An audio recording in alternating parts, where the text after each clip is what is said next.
इस गर्मी में अपना कीमती वक्त निकाल कर यहाँ तशरीफ़ लाए। आज जिन दो अहम मौजू पर गुफ्तगू करनी है उसमें एक है सुप्रीम कोर्ट का तबसरा नूपुर शर्मा और उसके बाद की जो पूरे मुल्क में नफरत अंगेज़ माहौल था उसके ताल्लुक़ से, और दूसरा दिल्ली सरकार हरकत में आई। पहले मौजू के ताल्लुक़ से मैं आपको बताना चाहता हूँ कि जब नूपुर शर्मा ने हमारे नबी आक़ाए नामदार सल्लल्लाहु अलैहि वसल्लम की शान में गुस्ताखी की, उसके दूसरे ही दिन हमारे ऑल इंडिया सदर बैरिस्टर जनाब असदुद्दीन ओवैसी साहब ने भिवंडी की एक पब्लिक सभा में ये कहा था कि इनके ख़िलाफ़ एक्शन लिया जाना चाहिए और उनकी मजम्मत की थी। उसके बाद दिल्ली मजलिस की यूनिट ने 29 मई को थाना शाहीन बाग में नूपुर शर्मा के ख़िलाफ़ FIR दर्ज कराने के लिए एप्लीकेशन दी थी। उसी सिलसिले में जब दिल्ली BJP के मीडिया इंचार्ज नवीन कुमार जिंदल ने हुजूर के ख़िलाफ़ टिप्पणी की थी तो उसके ख़िलाफ़ भी हमने 4 जून को थाना शाहीन बाग में एक एप्लीकेशन दी कि इनके ख़िलाफ़ भी हेट स्पीच पे और नबी पाक की शान में गुस्ताखी करने के ख़िलाफ़ FIR की जाए। उसके बाद जब ये मामला इंटरनेशनली तूल पकड़ा और दुनिया में तकरीबन 17 मुल्कों ने हमारे सफ़ीरों को वहाँ पर बुलाकर उनको डिमार्च किया, उनको जवाब तलब किया और कहा, कई मुल्कों ने तो हमारे मुल्क से माफ़ी मांगने के लिए कहा, और तकरीबन 25 मुल्कों में भारतीय कंपनियों के जो प्रोडक्ट हैं उनका बहिष्कार किया। तब जाकर भारत सरकार होश में आई और भारत सरकार ने वहाँ तो ये कहा, अपने ही नेशनल स्पोक्स पर्सन को उन्होंने ये कहकर कि वो इन्फ्रिंज एलिमेंट है, झूठ बोला, जबकि वो उनकी नेशनल स्पोक्स पर्सन थी उस वक्त, और उसके बाद और वो उनकी NEC की मेंबर भी थी। लेकिन जब दबाव पड़ा तो भारतीय जनता पार्टी ने उन्हें प्रवक्ता पद से सस्पेंड कर दिया और नवीन कुमार जिंदल को अपनी पार्टी की प्राथमिक सदस्यता से भी बर्खास्त कर दिया। भारतीय जनता पार्टी ने ये गुनाह उस वक्त किया कि अपने संविधान के तहत तो उनके खिलाफ कार्रवाई की, लेकिन जो भारत का संविधान जिन धाराओं के अंतर्गत कार्रवाई करने के लिए मजबूर करता है उसके खिलाफ कार्रवाई नहीं की। इसी सिलसिले में फिर हम 9 जून को जंतर मंतर पर प्रदर्शन करने के लिए दिल्ली पुलिस से इजाजत मांगी। हमें दिल्ली पुलिस ने इजाजत नहीं दी, फिर भी हम वहां मेमोरेंडम देने के लिए, वो भी दिल्ली पुलिस की इजाजत से, जो प्रधानमंत्री और राष्ट्रपति को हमें मेमोरेंडम देना था कि इन दोनों हजरात की वजह से देश की छवि खराब हुई है, इन्होंने देशद्रोह किया है, इनकी गिरफ्तारी UAPA के अंडर में होनी चाहिए। और हमने सेम एप्लीकेशन, UAPA वाली एप्लीकेशन 8 जून को साउथ दिल्ली DCP की ऑफिस में भी दी थी। जब हम मेमोरेंडम देने गए तो हमें उस वक्त गिरफ्तार कर लिया गया और हमारे खिलाफ झूठी FIR करके मेरे साथ मेरे 30 साथियों को जेल भेज दिया गया और हम 4 रातें 5 दिन जेल की तकलीफें और अजियतें झेल कर आए। उसके बाद भी हम आपसे रूबरू हुए, लेकिन हमें इस बात का यकीन है और यकीन था कि भारत का कानून या भारत का संविधान ही इस देश का असल कानून है और असल रूह है इस मुल्क की, वो ज़रूर काम करेगा और इंसाफ की ज़रूर जीत होगी। उसी के तहत कल भारत की सर्वोच्च न्यायालय सुप्रीम कोर्ट ने बाकायदा उस पूरे प्रकरण पे तबसरा करते हुए हमारी उन तमाम बातों पे मोहर लगा दी जिसको लेकर हम कोशा थे, एप्लीकेशन दे रहे थे, एहतजाज कर रहे थे, जेलों में जा रहे थे। और इतना ही नहीं, इस तरह की गिरफ्तारी के मांग करने वालों की एक रिपोर्ट के मुताबिक 2200 लोग जेल में, पूरे हिंदुस्तान में 2200 लोगों के खिलाफ केस करके उन्हें जेल में डाला गया, लेकिन नूपुर शर्मा को हाथ नहीं लगाया। तो जो कल सुप्रीम कोर्ट ने टिप्पणी की है उसका हम स्वागत करते हैं और हम ये उम्मीद करते हैं कि दिल्ली पुलिस ने जो बायस्ड एटीट्यूड अपनाया है यानी उन्हीं धाराओं में अगर जुबैर के खिलाफ FIR होती है तो उनको 2 साल 3 साल पुराने ट्वीट 2018 के ट्वीट में भी गिरफ्तार कर लिया जाता है। लेकिन वो नूपुर शर्मा जो एक सरकार की पार्टी, जो सरकार में पार्टी उसकी प्रवक्ता होने की वजह से उनको दिल्ली पुलिस हाथ नहीं लगाती, इवन उनकी सुरक्षा में Z कैटेगरी की सिक्योरिटी मुहैया करा देती है, लेकिन उनको अरेस्ट नहीं करती। तो उस एटीट्यूड के खिलाफ जो सुप्रीम कोर्ट का तबसरा है वो स्वागत योग्य है। हम ये अब फिर मांग करते हैं कि भारतीय जनता पार्टी, जिसकी जिम्मेदारी है देश में संविधान और कानून व्यवस्था को लागू करना, उसने अभी तक 24 घंटे से ज्यादा वक्त गुजर गया है, नूपुर शर्मा को अरेस्ट नहीं किया है। आखिर बीजेपी या बीजेपी के प्रधानमंत्री, जो हमारे भी प्रधानमंत्री हैं, पूरे देश के प्रधानमंत्री, वो नूपुर शर्मा को क्यों बचा रहे हैं? कौन सी ऐसी वजह है जो दिल्ली पुलिस नूपुर शर्मा को अरेस्ट नहीं कर रही? आज तक हमारे इंफॉर्मेशन के मुताबिक नूपुर शर्मा अरेस्ट नहीं हुई है। आज हम आपके थ्रू भी ये डिमांड रखते हैं कि दिल्ली पुलिस नूपुर शर्मा को अरेस्ट करे और भारत के प्रधानमंत्री श्री नरेंद्र मोदी दिल्ली पुलिस को ऑर्डर दें कि जब सुप्रीम कोर्ट के ऑनरेबल जस्टिस ने टिप्पणी कर दी तो अब आपको कौन सी और टिप्पणी का इंतजार है, तब आप एक्ट करोगे। क्योंकि सिलेक्टिव एक्ट करने से देश में अराजकता फैल रही है। जो रेडिकलाइजेशन हो रहा है वो तीनों समुदायों में हो रहा है, यानी चाहे वो हिंदू हो या मुस्लिम हो, दोनों समुदायों में रेडिकलाइजेशन हो रहा है। और सरकार की तरफ से भी रेडिकलाइजेशन है कि अगर वो कानून के अंतर्गत कार्रवाई नहीं करते हैं तो इसको अगर रोकना है तो हर हालत में हमें रूल ऑफ लॉ को मजबूत करना होगा।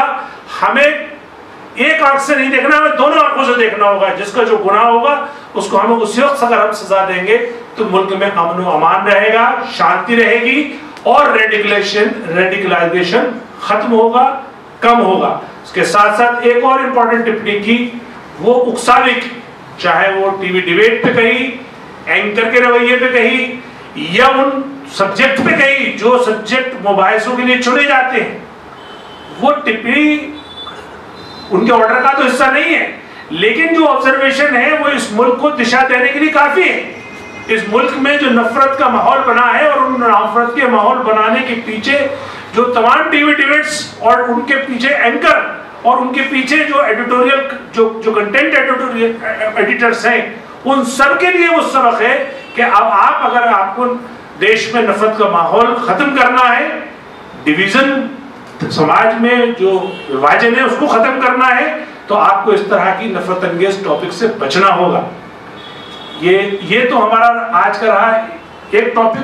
अब हम आते हैं दूसरे टॉपिक पे, जो दिल्ली उर्दू एकेडमी, जो दिल्ली सरकार यानी अरविंद केजरीवाल सरकार के अंडर में आती है। हमने एक मुहिम चलाई है दिल्ली में कि वो तमाम इदारे जो अक़लियतों से ताल्लुक रखते हैं वो एक तरह से सो गए, अपनी जिम्मेदारी का निर्वहन नहीं कर रहे। उनको जो संवैधानिक पदों पर हैं या जो संवैधानिक उनकी ड्यूटीज हैं वो पूरी तरह से नहीं निभा रहे हैं। उस सिलसिले में हमारा लगातार इस सरकार को बेनकाब करने की मुहिम जारी है। केजरीवाल सरकार जो कि मुस्लिम दुश्मन सरकार है, अल्पसंख्यक विरोधी सरकार है, उसकी जो नाकामी, उसकी पहली नाकामी नजर आई हमें जब उसने जामा मस्जिद जैसी जो पूरी ऐतिहासिक धरोहर है, पूरे मुल्क की शान है और मुल्क की राजधानी दिल्ली की शान है, जब उसकी मरम्मत तक नहीं कराई, उसने उसको फंड मुहैया नहीं कराया। इसलिए इस बार की आंधी और बारिश में उसकी गुंबद का ऊपर का कलश गिर गया और उसको फिर हमने दौरा किया और उसको लेके भी हमने आपसे रूबरू हुए और इस सरकार की नाकामी की तरफ तवज्जो दिलाई। दूसरे मामले में हम दिल्ली उर्दू एकेडमी गए। दिल्ली उर्दू एकेडमी का हमने दौरा किया, वहां के लोगों से बात की और वहां पे जितनी खामियां हैं हमने उसको उजागर किया और केजरीवाल का असली चेहरा बेनकाब किया। तब जाके केजरीवाल सरकार थोड़ी सी हरकत में आई और जो दिल्ली उर्दू एकेडमी के जो चेयरमैन है, जो दिल्ली प्रदेश के उप मुख्यमंत्री भी हैं, उन्होंने मीटिंग बुलाई और मीटिंग में इतना तो किया कि उन्होंने बजट बहाल करने के आदेश दे दिए या जो पुराने जो प्रोग्राम थे, नए पुराने चिराग या सेमिनार या जो उनके रूटीन वर्क थे, उन सबको करने के ऑर्डर दे दिए और उसकी मीटिंग्स भी हुई और हम उम्मीद करते हैं कि अब सारे प्रोग्राम शुरू भी हो जाएंगे। लेकिन 2-3 पॉइंट की तरफ उनकी कोई तवज्जो नहीं गई। एक जो 44 से ज्यादा लोगों पे मुश्तमिल एक दिल्ली उर्दू अकेडमी थी, जो बाकायदा एक उर्दू की खिदमत कर रही थी, उसमें सिर्फ 4 से 6 लोग मुस्तकिल मुलाजिम है, बाकी सब आर्जी तौर पर है, तो उसकी वैकेंसी के लिए उन्होंने कोई आदेश नहीं दिया। दूसरा, वो चोर रास्ते से दिल्ली उर्दू अकेडमी का गला दबाना चाहते हैं। वो कोरोना के बहाने से जो बैकलॉग है, जो पुराने अवार्ड से जो मुसव्वदे हैं, जो किताबें हैं जिनको इनामत दिए जाने हैं, उन सबको वो ड्रॉप करना चाहते हैं।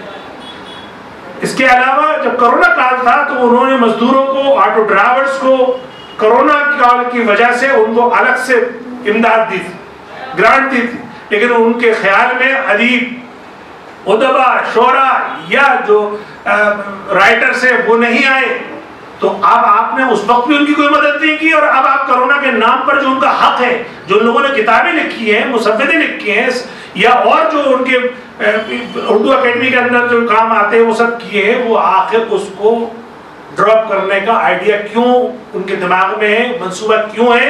हम ये मुतालबा करते हैं कि दिल्ली उर्दू अकेडमी के जितने भी अब तक बैकलॉग है सब क्लियर किया जाए, कोई ड्रॉप ना किया जाए, वैकेंसीज पूरी भरी जाए। और तीसरी बात, जो उदबा है या शोरा है जिनके लिए पेंशन का प्रोविजन है, उस पेंशन के प्रोविजन को डिमांड ड्रिवन किया जाए, यानी जितने लोग अप्लाई करें और जो उसके क्राइटेरिया में आते हो जिसको पेंशन मिल सकती है, उन सबको पेंशन दी जाए। ये हमारे मुतालबात आज आपके थ्रू है। और हम ये, और कल भी हम गए थे दिल्ली सरकार के दिल्ली अल्पसंख्यक आयोग में, वहां की हम तफसील आपको बाद में बयान करेंगे। हमारे पूरी आज प्रेस रिलीज कल जा चुकी थी, लेकिन हमारी ये मुहिम जारी रहेगी, चाहे वो दिल्ली सरकार के जो डिपार्टमेंट है, वो हो आपका हज कमेटी हो, दिल्ली वक्फ बोर्ड हो, या एक और काम जो चोर रास्ते से किया है केजरीवाल सरकार ने, दिल्ली उर्दू डेस्क। दिल्ली सरकार की अपनी एक दिल्ली उर्दू डेस्क हुआ करती थी, उसमें 6 लोग मुलाजिम थे, उसको खामोशी से उसका गला काट दिया, वो सारे 6 मुलाजिम गायब कर दिए सरकार ने। ये सरकार जो मुसलमानों को वोट लेते वक्त उनकी हितैषी बनती है, लेकिन सच बात ये है काम करते वक्त ये उनकी असल दुश्मन है। वरना केजरीवाल सरकार बताए हमें कि वो आखिर उस दिल्ली उर्दू डेस्क का क्या हुआ, उसमें 6 लोग मुलाजिम थे। इसी तरीके से उर्दू टीचर का मामला है, इसी तरीके से जो उर्दू मीडियम स्कूल्स हैं उनका मामला है।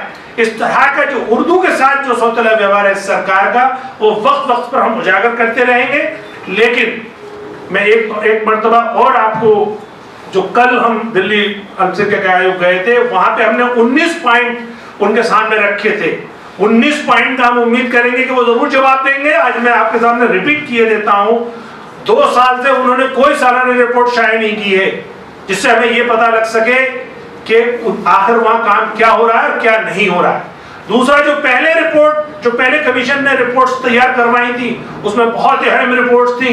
एक रिपोर्ट थी दिल्ली दंगों की फैक्ट फाइंडिंग रिपोर्ट, दूसरी रिपोर्ट थी नॉर्थ ईस्ट में मुसलमानों का सोशियो इकोनॉमिक स्टेटस, तीसरी रिपोर्ट थी दिल्ली के कब्रिस्तान, और चौथी रिपोर्ट थी जो अब तक उन्होंने जो भी पुराने काम किए हैं उस सब पे उन्होंने दस्तावेज बनाया था। उसके आज तक वो रिपोर्ट जो छपी, जो उस पर असर या उस पर एक्टिव होना था दिल्ली माइनॉरिटी कमीशन को, तो उसने कोई एक्शन तो लिया ही नहीं। यहां तक के उस रिपोर्ट की जो जिसने छापी थी पब्लिकेशन हाउस ने, उसकी पेमेंट तक नहीं की। इसके अलावा जो स्कूल फी रिएम्बर्समेंट स्कीम है, उसे 2 साल से मुसलमानों को स्कूल फी रिएम्बर्समेंट नहीं हुआ है, उसका इन्होंने भी चोर रास्ता निकाला। पहले ये school fee reimbursement SC ST और माइनॉरिटीज को साथ होता था, अब SC ST उन्होंने अलग पोर्टल कर दिया, उनको तो बराबर जा रही है, लेकिन मुसलमानों को कोई स्कूल फी रिएम्बर्समेंट नहीं हो रहा। ऐसे ही स्कॉलरशिप का मामला है, स्कॉलरशिप भी नहीं दी जा रही, और स्कॉलरशिप भी जो अप्लाई करते हैं अगर 50,000, तो बहुत ही चंद लोगों को उसमें स्कॉलरशिप मिलती है। एक दिल्ली माइनॉरिटी कमीशन ने एक मस्जिद का सर्वे कराया, वो जब मुकम्मल हो गया उसके बाद हमने जब सवाल उठाया क्यों कराया है, तो दिल्ली माइनॉरिटी कमीशन के चेयरमैन उससे मुकर गए। अब हम पूछना चाहते हैं कि उसके पीछे आखिर सच्चाई क्या थी, वो सर्वे हुआ क्यों था, और हुआ था तो वो उसको एक्सेप्ट क्यों नहीं कर रहे। इसके अलावा जो दिल्ली में प्रोटेक्टेड मॉन्यूमेंट के तहत मसाजिद हैं, 16 मसाजिद में जुमा बंद कर दिया गया। तो आखिर उन जुमा बंद करने के लिए सरकार के पास क्या प्ली है, क्यों वहां 50 साल से जुमा हो रहा था और अब बंद कर दिया? क्या माइनॉरिटी कमीशन ने उस पर कोई सवाल उठाया? इसी तरीके से धर्म संसद हुई, जहांगीरपुरी दंगा हुआ, नूपुर शर्मा जैसा मामला सामने आया, मीट पर पाबंदी का मामला सामने आया। ये सब अक़लियतों से जुड़े हुए मामले हैं। उस पे आखिर माइनॉरिटी कमीशन ने क्या स्टेप लिया, ये हम पूछने गए थे उनसे। और पिछली माइनॉरिटी कमीशन ने दिल्ली सरकार को रिकमेंड किया था कि आप अक़लियतों के लिए बिना किसी गारंटी के लिए कर्ज मुहैया कराइए। उस पर कोई अभी तक काम नहीं हुआ। एक कहा था कि जो दिल्ली सरकार ओबीसी सर्टिफिकेट इशू करती है उसकी जो शराइत है उनमें ढील दी जाए, और उनका खुद का पोर्टल भी नहीं काम करता है। दूसरी बात ये कि जो दिल्ली पिछले कमीशन ने एक अवार्ड शुरू किए थे, जो माइनॉरिटीज में या मेजोरिटी के लोग जो अच्छा या नुमाया काम कर रहे थे उनको अवार्ड दिया गया था, उससे लोगों की हौसला अफजाई हुई थी, उसको भी इन्होंने बंद कर दिया। इसके बाद जो सबसे ज्यादा खतरनाक बात थी वो ये कि जो दिल्ली माइनॉरिटी कमीशन के एडवाइजरी बोर्ड के मेंबर हैं, उन सब ने उस पे इल्जाम लगाया बदउनवानी का। एक साहब ने तो ये भी कहा कि साहब हमारे खर्चे से, पर्सनल खर्चे से हमारे प्रोग्राम करा लिए गए, लेकिन उस खर्चे का भुगतान जो है चेयरमैन ने अपने अकाउंट में ले लिया। इस तरह की और बहुत सारी बदउनवानियां थी जो हमने उनके सामने रखी थी, लेकिन मैंने आज आपको सामने ये दोहरा दिया ताकि ये आप भी उससे वाकिफ हो सके कि ये जो केजरीवाल सरकार है जो कहती है कि हम अल्पसंख्यकों का और मुसलमानों का ख्याल रखते हैं, लेकिन सच ये है कि वो जहां उसका असल काम है यानी इदारों के थ्रू मुसलमानों के जो मसाइल हैं उनको हल करना, वहां पे उसने जो है वो कदम लगा दिया है, वहां रोक लगा दी है। और दिल्ली माइनॉरिटी कमीशन भी, दिल्ली उर्दू अकेडमी भी या और दूसरे इदारे वो अपने संवैधानिक ड्यूटी न निभाकर वो आम आदमी पार्टी का दफ्तर बने हुए हैं। आम आदमी पार्टी की बाकायदा पॉलिसीज उनकी पार्टी का प्रचार प्रसार में लगे हुए हैं। और ये मैं नहीं कह रहा हूं, ये सारा जमाना कह रहा है, ये जग जाहिर है। तो अब हम आपके थ्रू इस केजरीवाल सरकार को यही चेताना चाहते हैं कि आप होश में आओ। दिल्ली मजलिस अपनी मुहिम पर है, अगर आप होश में नहीं आए तो आपके हर विभाग का हम दौरा करेंगे, जानकारी हासिल करेंगे, आपके खिलाफ हम मोर्चाबंदी करेंगे, चाहे वो सड़क से हम पे करें, मेमोरेंडम की शक्ल में करें, प्रेस कॉन्फ्रेंस की शक्ल में करें, या फिर हम संसद या विधानसभा के बाहर घेराव करके करें। लेकिन दिल्ली मजलिस अब शांत बैठने वाली नहीं है। मिल्लत टाइम्स को आपकी जरूरत है, हमारी आप माली मदद करें।